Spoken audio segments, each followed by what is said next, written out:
बाबा कुकड़ के इते काथे तो गोले पांजी कुकड़ हाने टरड़ी थी भैया घर में आना लाए ही कोन थी भिते ट्रपियूं वनी पराए घर थी आना लाए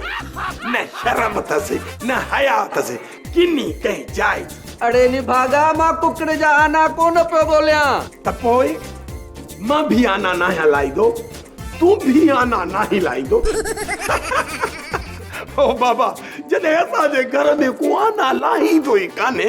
त तू का जाना तो बोली अड़े हवाली मां सेठाणी के पे बोलिया कल का वठी मु सेठाणी के डिठो ही काने अलाए जंग मोह करे वई अलाए प्यालो करे वई अलाए मुखे राहन में रोले कहे बेजो वनी घर आबाद के अलाए चा वाह बाबा वाह हाथड़ के तो दिले में गोली सेठाणी पांजे घर हुंदी असा जे घर जी छा कदी अड़े हवाली ब्या सब घर गोले आया चपाल घर कोस घर संदस यो घर पर कहीं भी घर में काने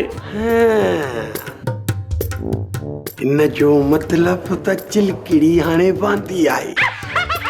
अकेली थी घर में रहे अड़े हवाली गाल तो बुध तू भी रोलू कुत्तो न वागुर मुल्क तो घुमी भला इहो बुधाए त सेठाणी काथे हुंदी बाबा मुआरो अकुल थो चवे त सेठाणी थाने थी छो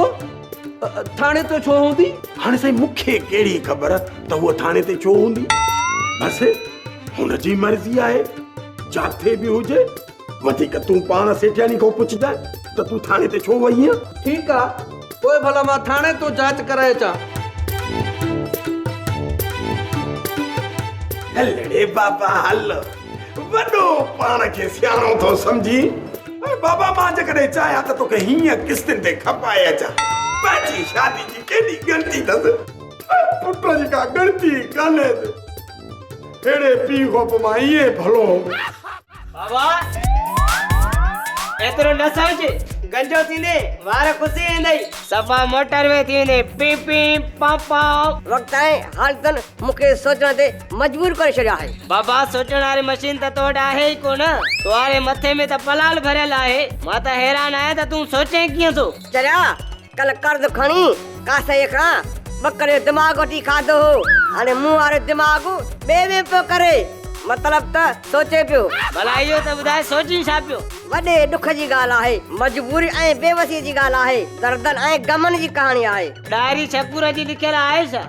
एड़ियूं कहानियूं डायरी लिखंदो आहे न डायरी अॼुकल्ह कॉमेडी पे लिखे त पोइ बुधाए आखिर छा पियो सोची सोप सीरियल मश्करन जो गोठ सीजन 2 जा तमाम एपिसोड्स ॾिसो हाणे HD क्वालिटीअ में विजिट करियो असांजो YouTube channel Sindh TV HD drama.